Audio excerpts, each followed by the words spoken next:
Hope I've come home.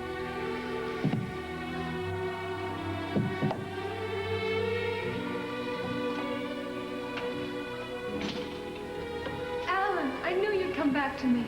I tried because more than anything in the world, I wanted to be here with you. I hated leaving you the way I did, but I had no choice. Alan, I just couldn't find the words to explain. None of that matters, Alan. I didn't believe anything my father said to me, but I knew you'd come back to me. No, please. I'm sick and I'm dirty. I don't want you to touch me. I just had to come back and make sure that you were safe and secure. Is our son all right? Oh, he's fine. He's sleeping, and he misses you, too. Oh, Alan, when are you going to come back to us so I can hold you and kiss you and hold you all night in my arms? I don't know if it'll ever be that way for us again. But why, Alan? You know how much I need you, how much I depend on you. And think of Alan Michael, how much he needs you, too. And I need both of you, but our life here together in Springfield may be gone forever. But, Alan, don't you know where you are? We're not in Springfield. We're in our villa in Tenerife. Alan, I mean, did you think that I would leave you knowing how much I love you? If we can't go back to Springfield, we can spend the rest of our lives here, raise our son in these beautiful mountains, and nobody will ever find us. Oh, I'd like that more than anything. Hope I brought proof. This is the gun that killed Joe Bradley, and these are the tapes that link Alan with Roger Thorpe. Alan, tell me it isn't true. You see, Hope, he can't say anything because he knows it's the truth. Alan, I believed in you. I even turned against my family for you, and now I find out that I hate you, Alan. No, Hope, please, listen. No, go away and don't ever come back again. I don't ever want our son to know what kind of a man his father is. I don't ever want you to hurt my daughter again. Hope. Hope. I hate you. Hope. I hate you, hate you, hate you. Hope. Hope. Paco, Paco, ayúdame. Se quiere levantar.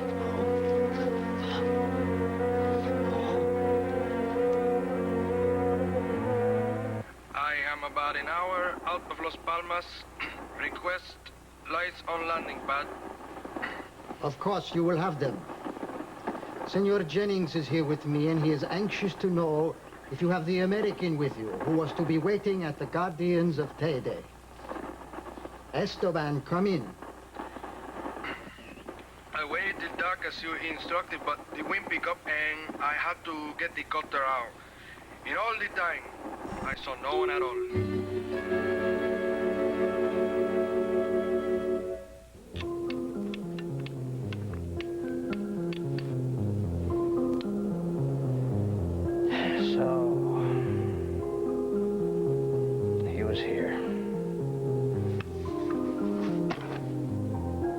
Question is, how long ago?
And now, the award-winning Guiding Light.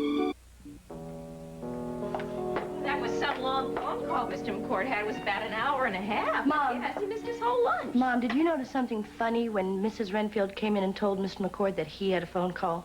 Funny, no?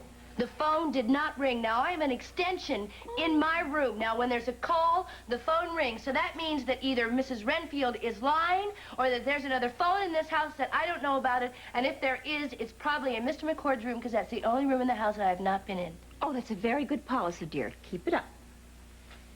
Now, I was up there this morning and I got a peek inside his room, Mother. It was really dark and very, very creepy. Nola, what are you doing peeking inside his bedroom? Well, there was a big box that was delivered this morning, right? So I had to find out what to do with it. I went up to his room, I knocked, right? No answer. I call out, no answer. All of a sudden, I reach for the door. There's Mr. McCord, there's Mrs. Renfield. They surrounded me. I was scared to death. So there must be a reason why they don't want me in Mr. McCord's room. Obviously, poor Rosa was never in there either. Who is poor Rosa? Poor Rosa was this girl that had the same job that I did when they were living at some monastery in Italy. And the reason that I know this is that she made some type of inventory. And it's not very helpful because she didn't know very much English at the time. Now, under the heading of Mr. McCord's bedroom, there is nothing listed. Obviously, she was never in there. Or maybe she did go in there, and that's the reason that there are all those stains on the last page of this inventory. Nola, please stop it. That's enough. Enough of this Sherlock Holmes business. I thought you were cured when you went to the police. Mother, I can't help it if I'm curious about some things. Let's change the subject, please. All right.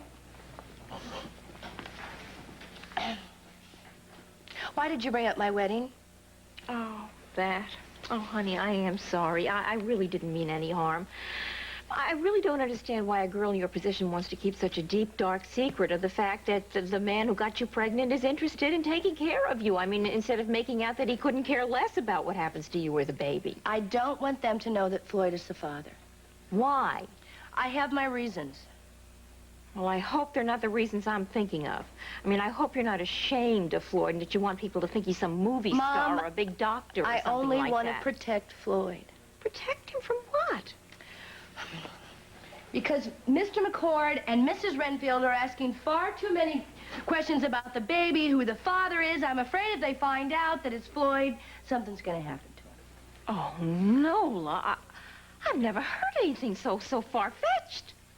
Mother, it is not far-fetched. I happen to know that this poor Rosa was pregnant. So Mr. McCord must have something about hiring young pregnant girls to do, I don't know what. Wait a minute. I don't want to hear another word about this. I should never, it's my fault. I should never have let you go to see all those creepy movies when you were an impressionable little girl. Your brother told me, he was right. He told me it was going to warp your mind, and it has warped your mind. Oh, boy, listen, I don't want to hear another word. I don't want to hear a word about Mr. McCord or Mrs. Renfield, nice Mrs. Renfield, or even that poor Rosa, whoever she may be. Fine. I won't say another word about it. But I happen to know that Mr. McCord has hired a whole string of young girls, and I just... Oh, Nola, sometimes you say the silliest things. Sometimes, yes. I brought you some coffee. Thank you. Oh, lunch was delicious.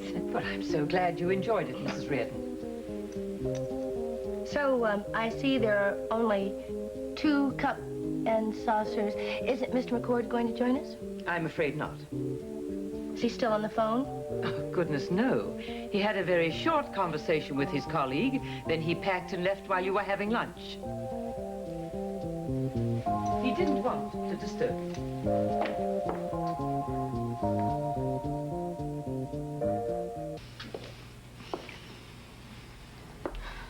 Oh, Hope, I wish you'd sit down and have some coffee.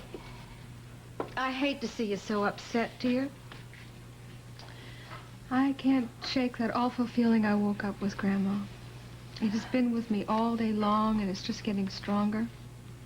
I am sure Alan is in some sort of terrible danger, and I feel so helpless because there's nothing I can do about it. I'm sure it's just nerves, Hope. Grandma, right before dinner, I was sitting out here, and I was feeling a breeze, and then all of a sudden I thought I heard something. So I turned toward the French doors, and I looked, and I thought I saw Alan standing there, all hurt and miserable, and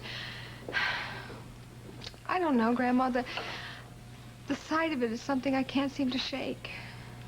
Oh, sweetheart, I'm sure it's largely because we're cut off from everything way up here. Because my imagination has been playing tricks on me all day, too. Honey, you may not want to hear this, but I gotta tell you that I'm just as worried about Michael as you are about Alan. They've been gone 3 days, and we haven't heard a word. Of course, what frightens me the most is thinking about whoever it was who pushed Manuel out of the car and beat him up and took the map and now knows where Alan is headed.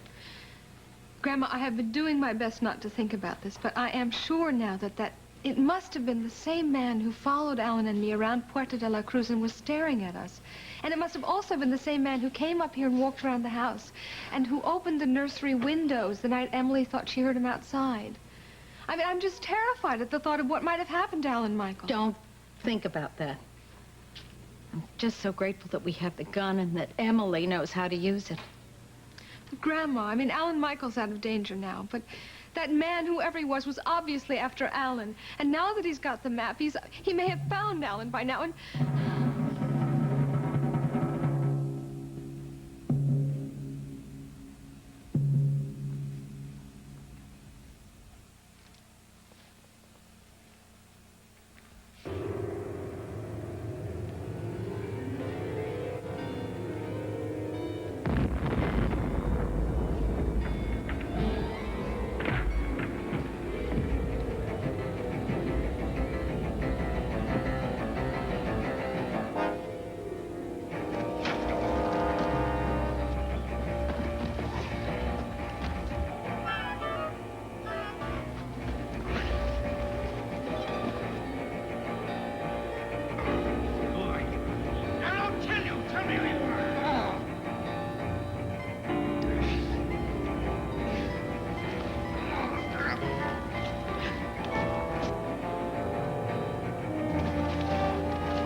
Surprise! Hi. I thought I was gonna pick you up. Why didn't you call? Well, I was, but then Ed offered me a ride home, so I thought I'd let you give your driving skills a rest. Oh, thank you. You know, Morgan, I want to apologize for being so short with you on the phone when you called, but Justin was called home in some kind of emergency. What? Well, he was, something about Jackie. I don't know. He was very upset about it. Anyway, he was giving me last-minute instructions, and the phones were ringing and everything. It's okay. I understand. I just wanted to tell you the good news about Ben. What good news? He's all right. Mother and Eve heard from him by mail, and, Amanda's so excited. Oh, great. I just hope she finds him. Did Ed say anything to you today about Bert or Hope? No, he doesn't know anything at all, and he's very worried. You know, it just makes me realize how much I have to be grateful for, you know. We may not have all the money in the world, Lord knows we don't, but what we do have, I wouldn't trade for anything else. Neither would I.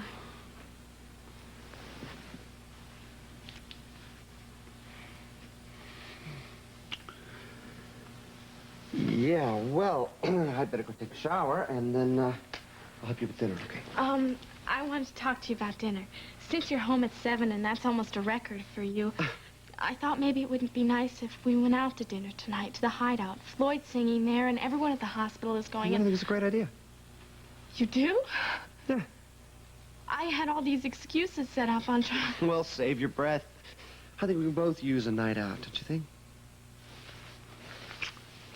You know, if you could get a set schedule from Justin, Josh said that you could sing at the Hideout on a regular basis.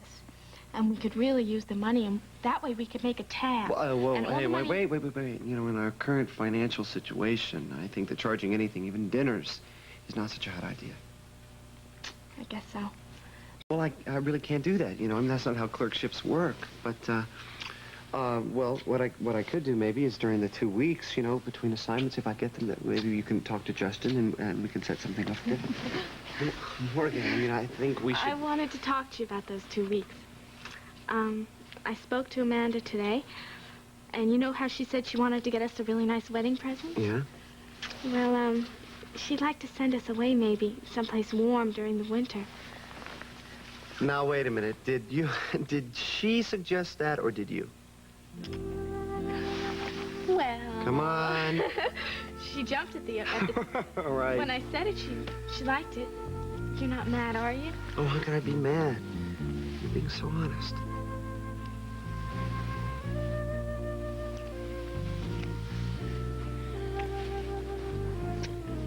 I think you better go take your shower now. I was thinking about postponing that for a while. What do you think? Listen, Ma, I don't want to hear it. If Nola's making up more stories about Mr. McCord, I'll bet she does lose the job this time, and I don't care. Listen, that's the way I reacted when I first heard. But then when Mrs. Renfield came in and told us that Mr. McCord had packed up and left while we were sitting there having lunch, I thought that was a little strange. Yeah, well, strange, maybe, but, you know, that doesn't make him some kind of maniac that runs around the world hatching plots against pregnant girls, does it? Maybe not, but I think it was peculiar. I'll tell you something, Ma. The whole world's peculiar. I've been running into a lot of people since I started working here, and there's screwballs loose all over the place. I think Nola's lucky to be working for a gentleman like Mr. McCord, and if there's a screwball loose in that house, it's not her boss. I guess you're right. I'm probably overreacting. I've been spending too much time with Nola. How you doing, Floyd? Hi, honey. Well, B, we sure missed you around dinner at the boarding house. Mrs. Peterson and Mr. Fancher got into another one of their big arguments about how long the roast is supposed to be in the oven. So Mr. Fancher got so upset that he locked himself in the bathroom again. Oh! Oh, honey, listen, I think maybe I'd better go home and see if I still have a kitchen, if I still have a house around the kitchen. Well, I've got to go change. Get ready for my first set. Oh, you sound so professional. Yeah. Why don't you stick around for a while? I know you'd like to hear Floyd sing, right? Yeah. Listen, I can't get your table in the other room, but I can swing one in here for you easy enough. I tell you what, you can sit with Katie over there because I never have, and I'm always too busy to sit down with her. Come on. Come on. No. Okay. Yeah. I'm turning into a real lady of leisure. I mean, I have lunch at Thornway Road, and I have dinner at the Hideout.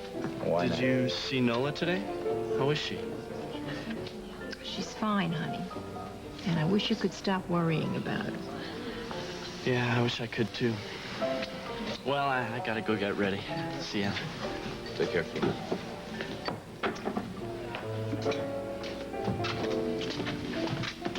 Hi, Floyd. Hi. I hope Floyd. you're in good voice tonight. I've persuaded the chief of staff of Cedars to come and have dinner with me, and I promised him some top-notch entertainment. Well, I'll do my best. Have you heard any news about Mike, Bert, or Hope?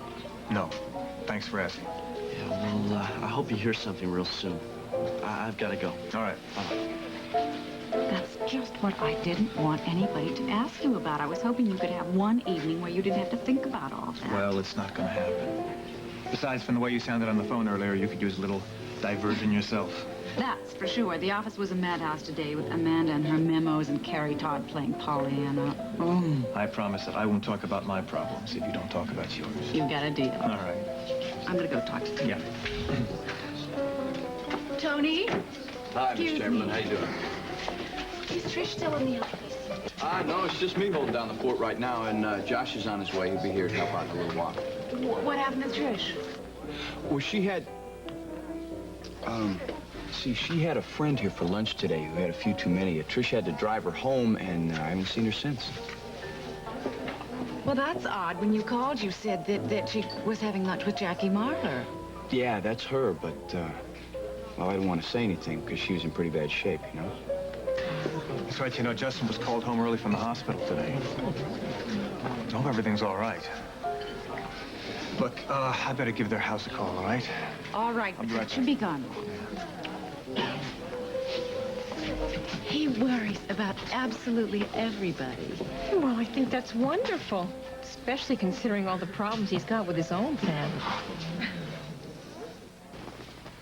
Honey, I wish you'd take the bedroom tonight because I'd be just fine in here. Oh, no, Grandma. I'd be tossing and turning all night, and I'd keep up little Alan Michael. I feel much better that you're in there. And besides, I'm very happy he's sleeping in the same room with you. I've been frightened to put him back in the nursery ever since that man walked around our house. Sweetheart, just don't think about that because it won't make sleeping any easier. Now, I want you to get right into bed because I know you're exhausted. Grandma, I'm not even sleepy. It doesn't matter. It's midnight. And I want you to get to bed and go to sleep. All right. Come on. All right. Oh. You know what this reminds you of me of tucking you in when you were a little girl. I'm not a little girl anymore. No, I know, dear. Good night, Grandma. And Grandma, thank you so much for being here. I don't know how I'd get through this without you. Honey, I just want you to go to sleep now. Good night, darling. Good night.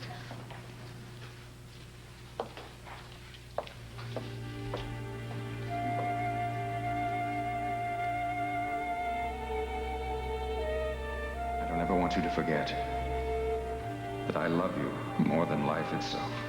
Sweetheart, I know that. You've done everything in the world you could to prove it to me. May I hold our son once more before I leave? Good Daddy.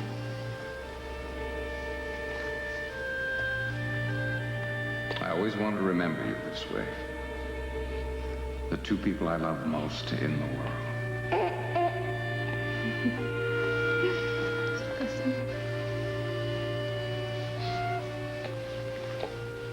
Goodbye, darling.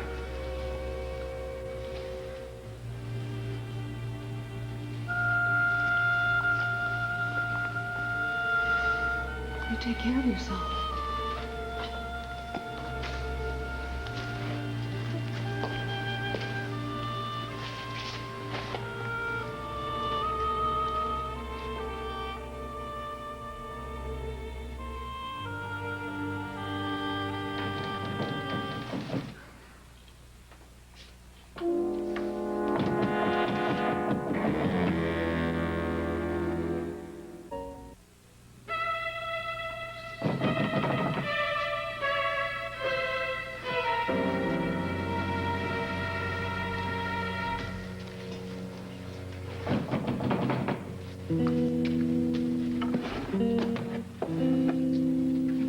Mrs. Spaulding, are you in there?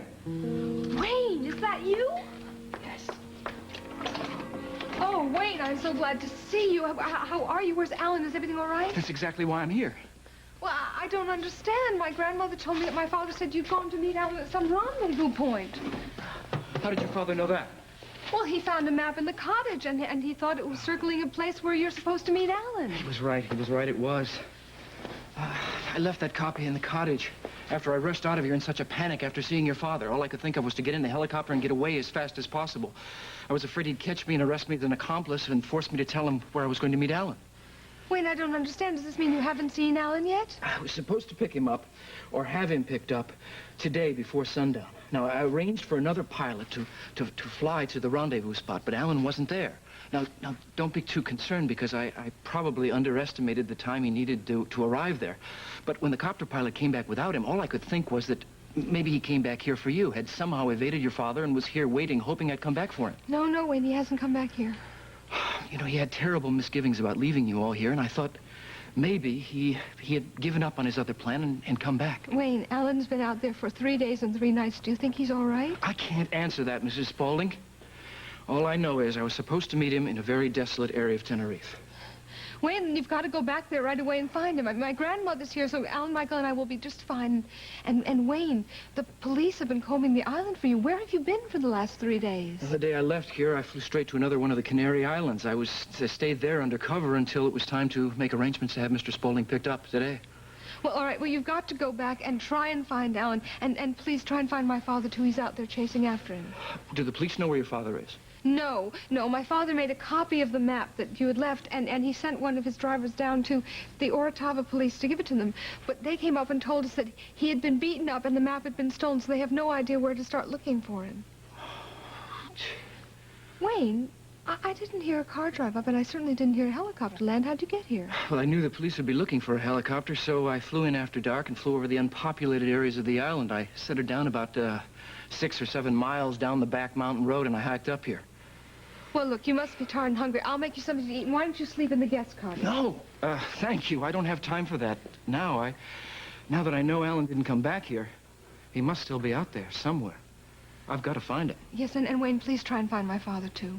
If I find him, that means certain arrest for Alan. I know he isn't guilty of the murder they want to question him about.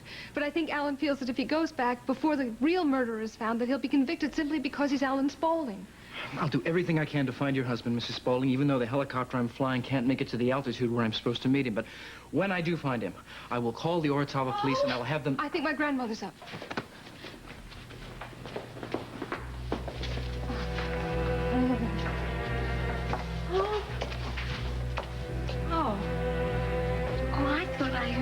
is out here.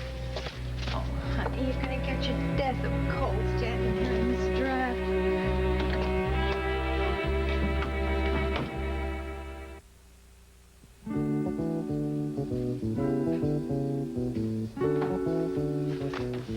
Kelly! Hi. I haven't seen you so put together in a long time. Well, this... I didn't even know you owned a vest. Yeah, it's an old one from California. I wore it so I could show off my new antique pocket watch. I'm glad you like it. Oh, like it? I told you the night of my birthday. It's the most special present anyone ever gave me. Good. Oh, man, look at you. I'm gonna feel like a bum sitting next to you. Are you kidding? No. I just thought I'd dress up a little for the occasion. Oh, good. I wish you were singing tonight. Oh, no, thank you. I'd much rather just sit next to you and feel very proud. And we can also discuss vacation plans.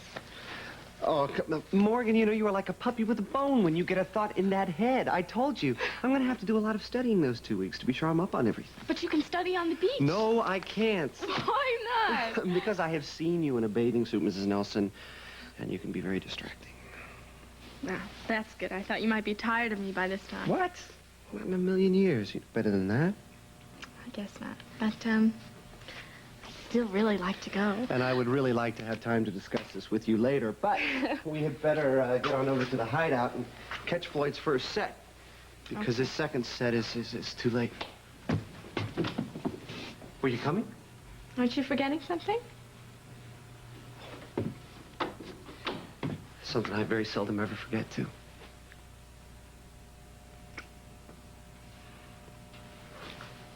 I didn't mean that. Well, you went through all the trouble to put your vest on. Where's your watch? Oh, my God, I can't believe I forgot it. It's right over here. Did you ever find out who gave you that beautiful medallion? No, I never did. Strange how someone would give that to you with no card. But Yeah. It's beautiful on the chain. Well, someone who went to all the trouble to engrave it and everything is bound to say something sooner or later.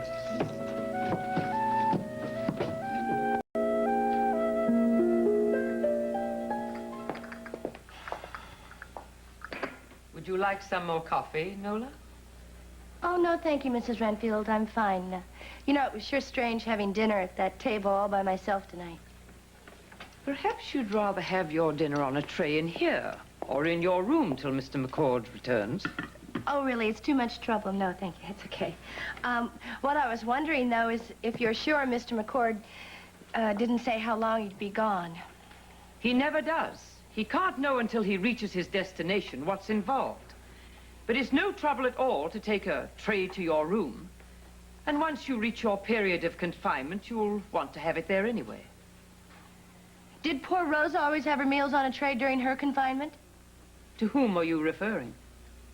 The girl that used to work for you when you lived at the monastery in Italy? I couldn't understand why you were referring to her as poor Rosa. Because that is how Mr. McCord referred to her. Really? Well, I can't imagine why. She was a very happy girl until... Until what, Mrs. Renfield? Until her parents found her and insisted that she go home to have the baby. I thought her parents were furious with her. What? Yes. Well, they were at first. But they changed. Well, now, how could she manage to have done an inventory if she was gone by the time that you and Mr. McCord were ready to leave? We decided to leave at the same time that she decided to go home to her parents in Rome. Rome? Oh, I see. Mr. McCord told me that she was from Florence, and I remember thinking how odd that was to have a city named after a girl's name. Now, why do I get the feeling that you're trying to trap me into something? It's no business of yours where poor Rosa came from. Aha! There, you said it, poor Rosa. I think I've played your little game quite long enough, Nola. Now, I am finished with my evening duties, and I intend to spend my time constructively by reading in my room. I suggest that you turn your time to similar advantage instead of wasting it by speculating on the past. Good night.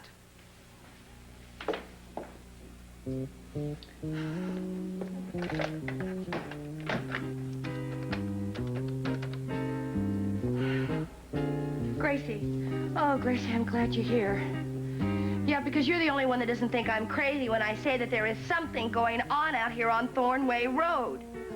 Jackie and Justin seem to worry as much or more about Philip than they would a child of their own. No, I haven't thought that much about it. I mean, I know that Jackie's very devoted to him for when she was married to Alan.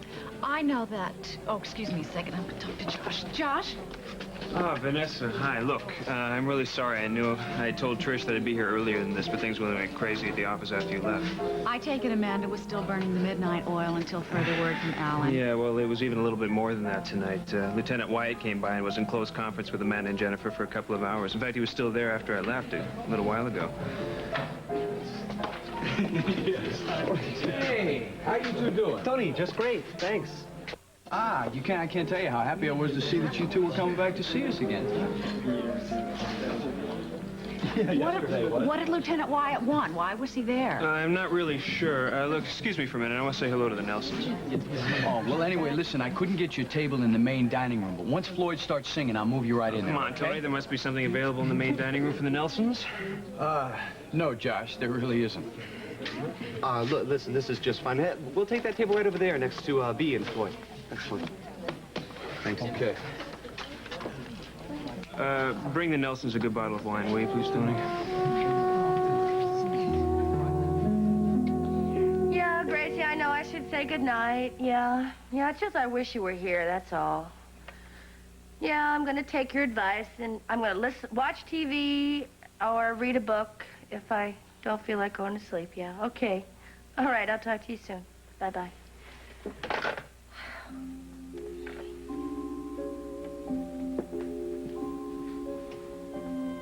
I wonder what an old bat like Renfield would read. Probably one of those sexy... History of the Legend of Vampire? Traveling through Transylvania.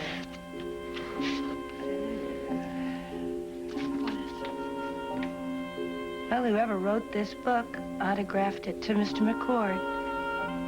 Personally.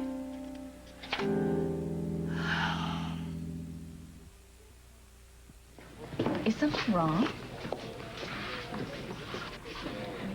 Look, I don't want to cause any trouble, but, because I'm really crazy about Trish, but, this brother of hers, he really bugs me, you know? When he's got a way of snapping his fingers and giving orders, it just gets on my nerves. Listen, don't let Josh bother you. He's very young, and he's spoiled, and he's trying to assert himself. Well, let him assert himself on someone else, not me. Well, I'll be glad to speak to him if you want me to. No, I don't want that. That'll just make things worse. I'll handle this in my own way. Okay.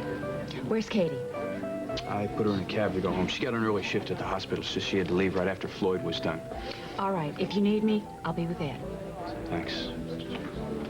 So Justin said he might take tomorrow off. He wants you in a little earlier than usual, okay?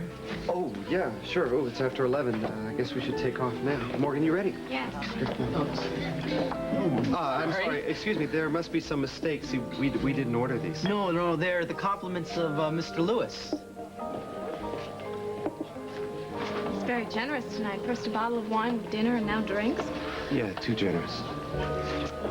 Oh, Callie, don't be so paranoid. He's just trying to be friendly. He's new in town, and he doesn't know... Hi, excuse me. I have to go in a little while. It's so good to see you looking so happy. Can I steal your husband for a minute and have a little talk with him? Of course. Come on.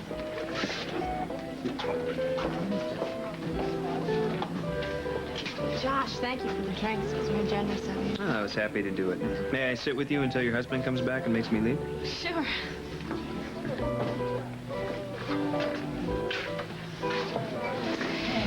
Honey, you know I don't have to tell you how sorry I am about what Nola tried to do to you. B, look, I know. And, I can't tell you how much I appreciate the fact that you came to me and told me about it. It must have cost you a lot with you being your daughter and everything. My life could have turned out very differently if you hadn't come to me when you did. Well, I felt it was the only thing I could do when Hillary came and told me the truth.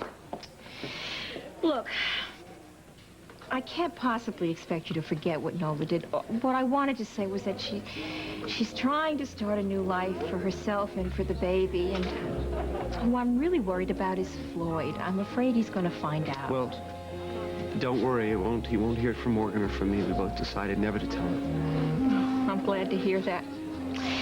See, he really believes that baby was conceived in love, Kelly, and he thinks the only reason that Nola wouldn't marry him was that he couldn't give her the lifestyle that she wanted, and it would just kill him if he found out what she was up to. You're not going to have to worry about that. I mean, everybody cares much too much about Floyd to ever hurt him that way. I'm glad you told me that. I worry about it a lot.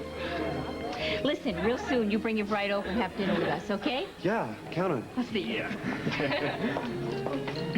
Well, I guess we should pay the check and then get on home, huh? No, it's all taken care of. Well, no, I can't let you do that. Oh, come on, it's already been put on my tab. You can repay the favor sometime by giving us some advance notice so we can know when to book you again. Well, I won't make a federal case out of it, but I just want you to know that we didn't come in here expecting to be treated any other way except for regular paying customers. Now, we should pay you for bringing your lovely wife in here and dressing the place up. Good night to both of you. Come on, let's go. Ed, Dessa, good night. Good night. You want to stay a little bit longer, right? Because I want to go call up Lieutenant Wyatt and see if there's any more news from Tenerife. All right. I just wonder what he's meeting with Jennifer and Amanda about behind locked doors. Something to do with Alan, I'm sure. Vanessa, your dad just called, and it sounds urgent. He's on the phone in the office. Oh, thank you. He's on line 1.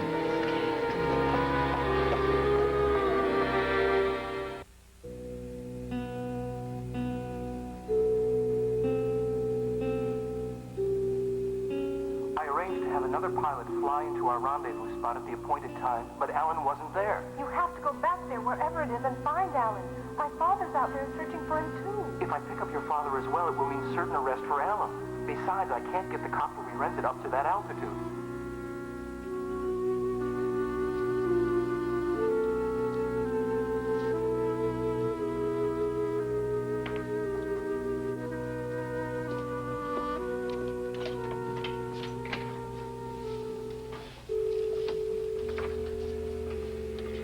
Alan, you've got to be all right. You've just got to be. And you, Dad. Honey, I thought I heard you moving around out here. I just couldn't get any sleep last night. I have too many things on my mind. Yeah, I know. It's so chilly. Here, let me get this for you. You better put it on.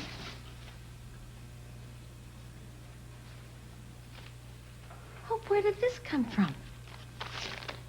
Well, this must be the map that shows where Alan and Michael were headed, the one the police need to try and find them. Well, honey, where on earth did you get it?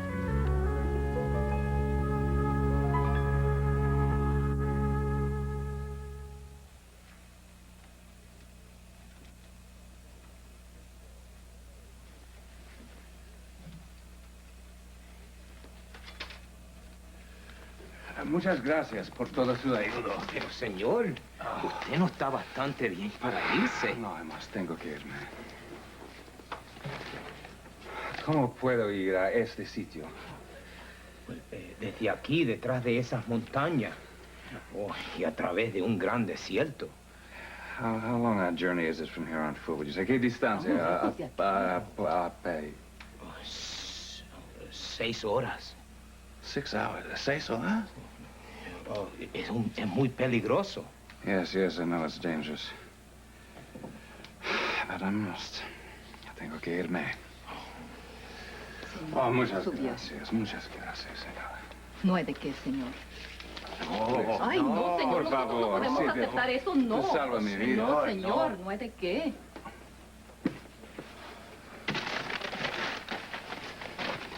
Que le vaya muy bien, señor. Dios lo bendiga. Muchas gracias. Hasta luego. Ande con Dios. Gracias.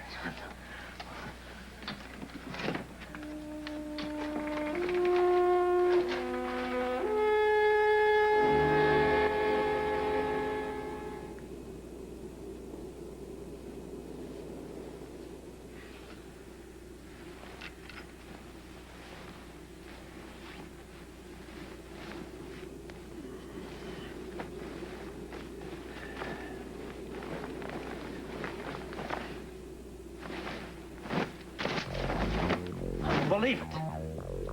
Somebody stole my supplies.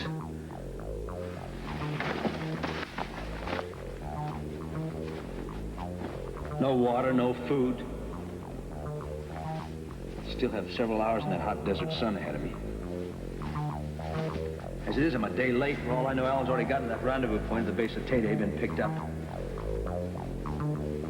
Can't go back and be dying in that desert. I have no choice. I have to move on.